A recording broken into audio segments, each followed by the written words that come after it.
شروع اللہ کا نام لے کر جو بڑا مہربان نہایت رحم والا ہے۔ اے نبی، مجاہد لوگ تم سے غنیمت کے مال کے بارے میں دریافت کرتے ہیں کہ کیا حکم ہے۔ کہہ دو کہ غنیمت اللہ اور اس کے رسول کا مال ہے، تو اللہ سے ڈرو اور آپس میں صلح رکھو، اور اگر ایمان رکھتے ہو تو اللہ اور اس کے رسول کے حکم پر چلو۔ مومن تو وہ ہیں کہ جب اللہ کا ذکر کیا جاتا ہے تو ان کے دل ڈر جاتے ہیں، اور جب انہیں اس کی آیتیں پڑھ کر سنائی جاتی ہیں تو ان کا ایمان اور بڑھ جاتا ہے، اور وہ اپنے پروردگار پر بھروسہ رکھتے ہیں، اور وہ جو نماز قائم کرتے ہیں اور جو مال ہم نے ان کو دیا ہے اس میں سے نیک کاموں میں خرچ کرتے ہیں، یہی سچے مومن ہیں،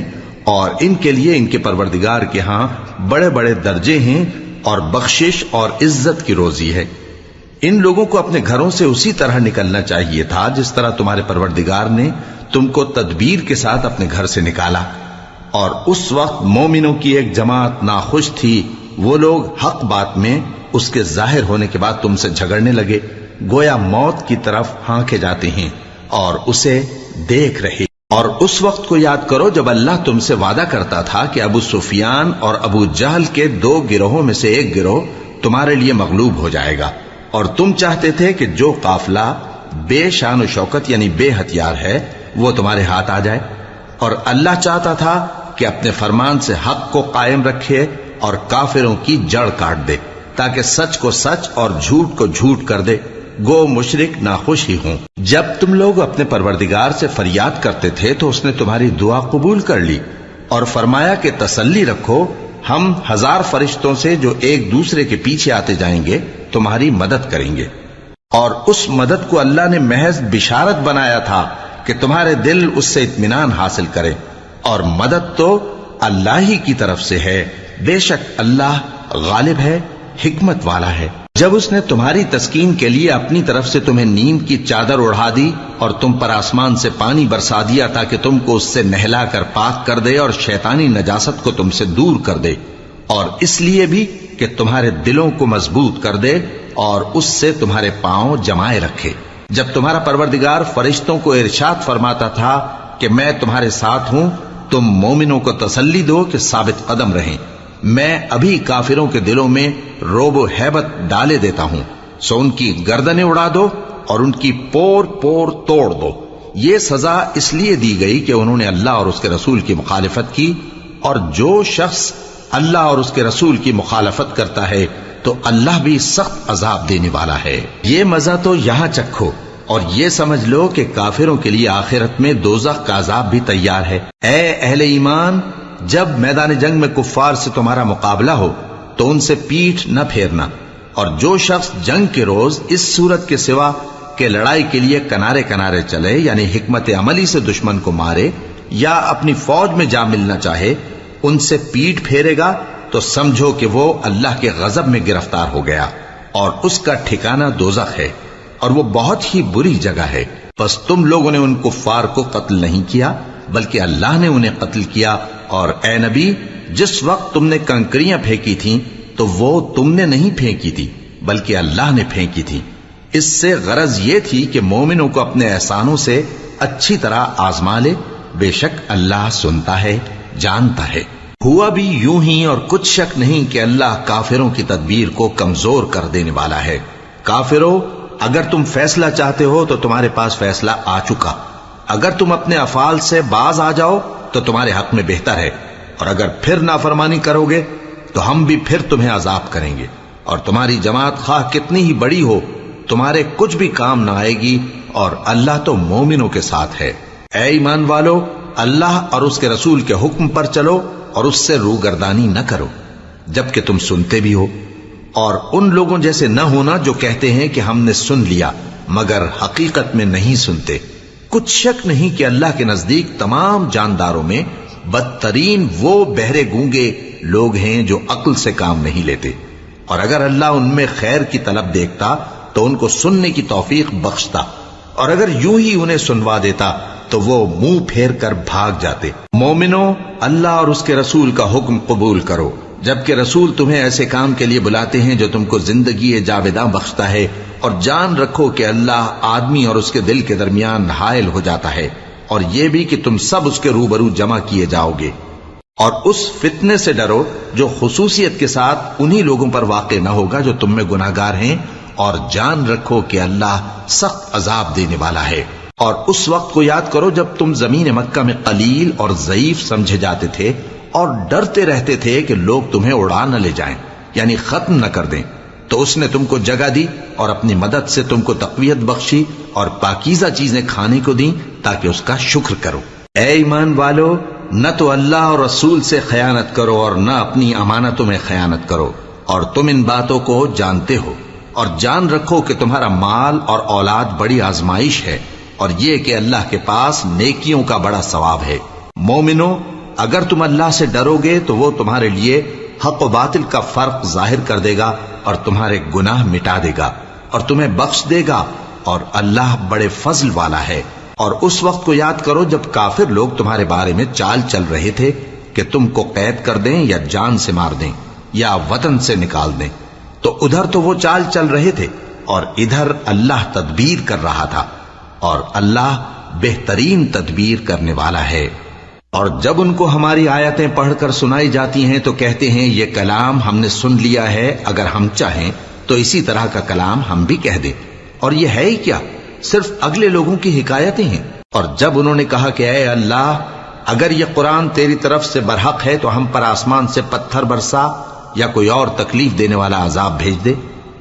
اور اللہ ایسا نہ تھا کہ جب تک اے پیغمبر تم ان میں تھے انہیں عذاب دیتا، اور نہ ایسا ہے کہ وہ تو بخشش مانگیں اور اللہ انہیں عذاب دے۔ اور اب ان کے لیے کون سی وجہ ہے کہ وہ انہیں عذاب نہ دے، جبکہ وہ مسجد حرام میں نماز پڑھنے سے روکتے ہیں، جبکہ وہ اس مسجد کے متولی بھی نہیں ہیں۔ اس کے متولی تو صرف پرہیزگار ہیں، لیکن ان میں کے اکثر نہیں جانتے۔ اور ان لوگوں کی نماز خانہ کعبہ کے پاس سیٹیاں اور تالیاں بجانے کے سوا کچھ نہ تھی، تو تم جو کفر کرتے تھے اب اس کے بدلے عذاب کا مزہ چکھو۔ جو لوگ کافر ہیں اپنا مال خرچ کرتے ہیں کہ لوگوں کو اللہ کے رستے سے روکیں، سو ابھی اور خرچ کریں گے، مگر آخر وہ خرچ کرنا ان کے لیے موجب افسوس ہوگا، اور وہ مغلوب ہو جائیں گے، اور کافر لوگ دوزخ کی طرف ہانکے جائیں گے تاکہ اللہ پاک سے ناپاک کو الگ کر دے اور ناپاک کو ایک دوسرے پر رکھ کر ایک ڈھیر بنا دے، پھر اس کو دوزخ میں ڈال دے۔ یہی لوگ خسارہ پانے والے ہیں۔ اے پیغمبر، کفار سے کہہ دو کہ اگر وہ اپنے افعال سے باز آ جائیں تو جو ہو چکا وہ انہیں معاف کر دیا جائے گا، اور اگر پھر وہی حرکات کرنے لگیں گے تو اگلے لوگوں کا جو طریقہ جاری ہو چکا ہے وہی ان کے حق میں بھی بڑھتا جائے گا۔ اور ان لوگوں سے لڑتے رہو یہاں تک کہ فتنہ یعنی کفر کا فساد باقی نہ رہے اور دین سب اللہ ہی کا ہو جائے، اور اگر وہ باز آ جائیں تو اللہ ان کے کاموں کو دیکھ رہا ہے، اور اگر روگردانی کریں تو جان رکھو کہ اللہ تمہارا حمایتی ہے، اور وہ خوب حمایتی اور خوب مددگار ہے۔ اور جان رکھو کہ جو مال غنیمت تم کفار سے حاصل کرو اس میں سے 5واں حصہ اللہ کا اور اس کے رسول کا اور اہل قرابت اور یتیموں کا اور محتاجوں کا اور مسافروں کا ہے۔ اگر تم اللہ پر اور اس نصرت پر ایمان رکھتے ہو جو حق و باطل میں فرق کرنے کے دن یعنی جنگ بدر میں جس دن دونوں فوجوں میں مٹ بھیڑ ہو گئی تھی، ہم نے اپنے محبوب بندے محمد صلی اللہ علیہ وآلہ وسلم پر نازل فرمائی، اور اللہ ہر چیز پر قادر ہے۔ جس وقت تم مدینے سے قریب کے ناکے پر تھے اور کافر دور کے ناکے پر، اور قافلہ تم سے نیچے اتر گیا تھا، اور اگر تم جنگ کے لیے آپس میں قرارداد کر لیتے تو وقت معین پر جمع ہونے میں تقدیم و تاخیر ہو جاتی، لیکن اللہ کو منظور تھا کہ جو کام ہو کر رہنے والا تھا اسے کر ہی ڈالے، تاکہ جو مرے بصیرت پر یعنی یقین جان کر مرے، اور جو جیتا رہے وہ بھی بصیرت پر یعنی حق پہچان کر جیتا رہے۔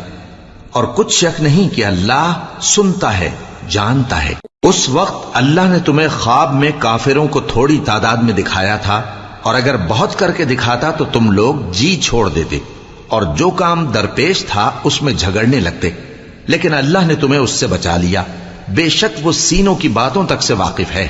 اور اس وقت جب تم ایک دوسرے کے مقابل ہوئے تو کافروں کو تمہاری نظروں میں تھوڑا کر کے دکھاتا تھا اور تم کو ان کی نگاہوں میں تھوڑا کر کے دکھاتا تھا، تاکہ اللہ کو جو کام کرنا منظور تھا اسے کر ڈالے،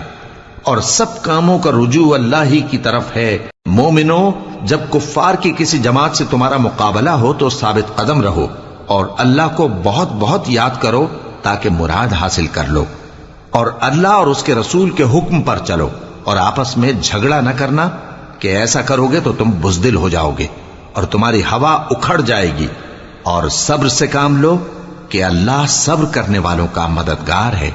اور ان لوگوں جیسے نہ ہونا جو اتراتے ہوئے یعنی حق کا مقابلہ کرنے کے لیے اور لوگوں کو دکھانے کے لیے گھروں سے نکل آئے اور لوگوں کو اللہ کی راہ سے روکتے ہیں، اور جو اعمال یہ کرتے ہیں اللہ ان کا احاطہ کیے ہوئے ہے۔ اور جب شیطان نے ان کے اعمال ان کو آراستہ کر دکھائے اور کہا کہ آج کے دن لوگوں میں سے کوئی تم پر غالب نہ ہوگا اور میں تمہارا رفیق ہوں، لیکن جب دونوں فوجیں ایک دوسرے کے مقابل صف آرا ہوئیں تو پسپا ہو کر چل دیا اور کہنے لگا کہ مجھے تم سے کوئی واسطہ نہیں، میں تو ایسی چیزیں دیکھ رہا ہوں جو تم نہیں دیکھ سکتے،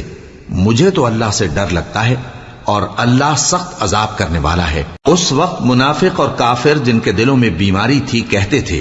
کہ ان لوگوں کو ان کے دین نے مغرور کر رکھا ہے، اور جو شخص اللہ پر بھروسہ رکھتا ہے تو اللہ غالب ہے، حکمت والا ہے۔ اور کاش تم اس وقت کی کیفیت دیکھو جب فرشتے کافروں کی جانیں نکالتے ہیں کہ ان کے چہروں اور پیٹھوں پر مارتے جاتے ہیں اور کہتے ہیں اب آگ کے عذاب کا مزہ چکھو، یہ ان اعمال کی سزا ہے جو تمہارے ہاتھوں نے آگے بھیجی ہیں، اور یہ جان رکھو کہ اللہ بندوں پر ظلم نہیں کرتا۔ جیسا حال فرعونیوں اور ان سے پہلے لوگوں کا ہوا تھا ویسا ہی ان کا ہوا کہ انہوں نے اللہ کی آیتوں سے کفر کیا تو اللہ نے ان کے گناہوں کی سزا میں ان کو پکڑ لیا۔ بے شک اللہ زبردست ہے، سخت عذاب دینے والا ہے۔ یہ اس لیے کہ جو نعمت اللہ کسی قوم کو دیا کرتا ہے جب تک وہ خود اپنے دلوں کی حالت نہ بدل ڈالیں اللہ اسے نہیں بدلا کرتا، اور اس لیے کہ اللہ سنتا جانتا ہے۔ جیسا حال فرعونیوں اور ان سے پہلے لوگوں کا ہوا تھا ویسا ہی ان کا ہوا۔ انہوں نے اپنے پروردگار کی آیتوں کو جھٹلایا تو ہم نے ان کو ان کے گناہوں کے سبب ہلاک کر ڈالا اور فرعونیوں کو ڈبو دیا، اور وہ سب ظالم تھے۔ جانداروں میں سب سے بدتر اللہ کے نزدیک وہ لوگ ہیں جو کافر ہیں، سو وہ ایمان نہیں لاتے۔ جن لوگوں سے تم نے صلح کا عہد کیا ہے پھر وہ ہر بار اپنے عہد کو توڑ ڈالتے ہیں اور اللہ سے نہیں ڈرتے، اگر تم ان کو لڑائی میں پاؤ تو انہیں ایسی سزا دو کہ جو لوگ ان کے پس پشت ہوں وہ ان کو دیکھ کر بھاگ جائیں، عجب نہیں کہ ان کو اس سے عبرت ہو۔ اور اگر تم کو کسی قوم سے دغابازی کا خوف ہو تو ان کا عہد انہی کی طرف پھینک دو کہ اس طرح تم سب برابر ہو جاؤ۔ کچھ شک نہیں کہ اللہ دغابازوں کو دوست نہیں رکھتا، اور کافر یہ خیال ہرگز نہ کریں کہ وہ آگے نکل گئے ہیں، وہ ہمیں عاجز نہیں کر سکتے۔ اور جہاں تک ہو سکے فوج کی جمعیت کے زور سے اور گھوڑوں کے تیار رکھنے سے ان کے مقابلے کے لیے مستعد رہو کہ اس سے اللہ کے دشمنوں اور تمہارے دشمنوں اور ان کے سوا اور لوگوں پر جن کو تم نہیں جانتے اور اللہ جانتا ہے ہیبت بیٹھی رہے گی، اور تم جو کچھ اللہ کی راہ میں خرچ کرو گے اس کا ثواب تم کو پورا پورا دیا جائے گا اور تمہارا ذرا نقصان نہ کیا جائے گا۔ اور اگر یہ لوگ صلح کی طرف مائل ہوں تو تم بھی اس کی طرف مائل ہو جاؤ، اور اللہ پر بھروسہ رکھو، کچھ شک نہیں کہ وہ سب کچھ سنتا ہے، جانتا ہے۔ اور اگر یہ چاہیں کہ تم کو فریب دیں تو اللہ تمہیں کفایت کرے گا، وہی تو ہے جس نے تم کو اپنی مدد سے اور مسلمانوں کی جمعیت سے تقویت بخشی اور ان کے دلوں میں الفت پیدا کر دی، اور اگر تم دنیا بھر کی دولت خرچ کرتے تب بھی ان کے دلوں میں الفت پیدا نہ کر سکتے، مگر اللہ ہی نے ان میں الفت ڈال دی، بے شک وہ زبردست ہے، حکمت والا ہے۔ اے نبی، اللہ تم کو اور مومنوں کو جو تمہارے پیرو ہیں کافی ہے۔ اے نبی، مسلمانوں کو جہاد کی ترغیب دو۔ اگر تم میں 20 آدمی ثابت قدم رہنے والے ہوں گے تو 200 کافروں پر غالب رہیں گے، اور اگر 100 ایسے ہوں گے تو 1000 پر غالب رہیں گے، اس لیے کہ کافر ایسے لوگ ہیں کہ کچھ بھی سمجھ نہیں رکھتے۔ اب اللہ نے تم پر سے بوجھ ہلکا کر دیا اور معلوم کر لیا کہ ابھی تم میں کسی قدر کمزوری ہے، پس اگر تم میں 100 ثابت قدم رہنے والے ہوں گے تو وہ 200 پر غالب رہیں گے، اور اگر 1000 ہوں گے تو اللہ کے حکم سے 2000 پر غالب رہیں گے، اور اللہ ثابت قدم رہنے والوں کا مددگار ہے۔ پیغمبر کو شایع نہیں کہ اس کے قبضے میں قیدی رہیں جب تک کافروں کو قتل کر کے زمین میں کثرت سے خون نہ بہا دے۔ تم لوگ دنیا کے مال کے طالب ہو اور اللہ آخرت کی بھلائی چاہتا ہے، اور اللہ غالب ہے، حکمت والا ہے۔ اگر اللہ کا حکم پہلے نہ ہو چکا ہوتا تو جو فدیہ تم نے لیا ہے اس کے بدلے تم پر بڑا عذاب نازل ہوتا۔ اب جو مال غنیمت تمہیں ملا ہے اسے کھاؤ کہ وہ تمہارے لیے حلال طیب ہے، اور اللہ سے ڈرتے رہو، بے شک اللہ بخشنے والا ہے، مہربان ہے۔ اے پیغمبر، جو قیدی تمہارے قبضے میں یعنی گرفتار ہیں ان سے کہہ دو کہ اگر اللہ تمہارے دلوں میں نیکی معلوم کرے گا تو جو مال تم سے چھن گیا ہے اس سے بہتر تمہیں عنایت فرمائے گا اور تمہارے گناہ بھی معاف کر دے گا، اور اللہ بخشنے والا ہے، مہربان ہے۔ اور اگر یہ لوگ تم سے دغا کرنا چاہیں گے تو یہ پہلے ہی اللہ سے دغا کر چکے ہیں، تو اس نے ان کو تمہارے قبضے میں کر دیا، اور اللہ دانا ہے، حکمت والا ہے۔ جو لوگ ایمان لائے اور جنہوں نے ہجرت کی اور اللہ کی راہ میں اپنے مال اور جان سے لڑے وہ، اور جنہوں نے ہجرت کرنے والوں کو جگہ دی اور ان کی مدد کی وہ، آپس میں ایک دوسرے کے رفیق ہیں۔ اور جو لوگ ایمان تو لے آئے لیکن ہجرت نہیں کی، تو جب تک وہ ہجرت نہ کریں تم کو ان کی رفاقت سے کچھ سروکار نہیں، اور اگر وہ تم سے دین کے معاملات میں مدد طلب کریں تو تم کو مدد کرنی لازم ہے، مگر ان لوگوں کے مقابلے میں کہ تم میں اور ان میں صلح کا عہد ہو مدد نہیں کرنی چاہیے، اور اللہ تمہارے سب کاموں کو دیکھ رہا ہے۔ اور جو لوگ کافر ہیں وہ بھی ایک دوسرے کے رفیق ہیں۔ تو مومنو، اگر تم یہ کام نہ کرو گے تو ملک میں فتنہ برپا ہو جائے گا اور بڑا فساد مچے گا۔ اور جو لوگ ایمان لائے اور وطن سے ہجرت کر گئے اور اللہ کی راہ میں جہاد کرتے رہے، اور جنہوں نے ہجرت کرنے والوں کو جگہ دی اور ان کی مدد کی، یہی لوگ سچے مسلمان ہیں۔ ان کے لیے اللہ کے ہاں بخشش اور عزت کی روزی ہے۔ اور جو لوگ بعد میں ایمان لائے اور وطن سے ہجرت کر گئے اور تمہارے ساتھ ہو کر جہاد کرتے رہے، وہ بھی تمہیں میں سے ہیں۔ اور رشتہ دار اللہ کے حکم کی روح سے ایک دوسرے کے زیادہ حقدار ہیں، کچھ شک نہیں کہ اللہ ہر چیز سے واقف ہے۔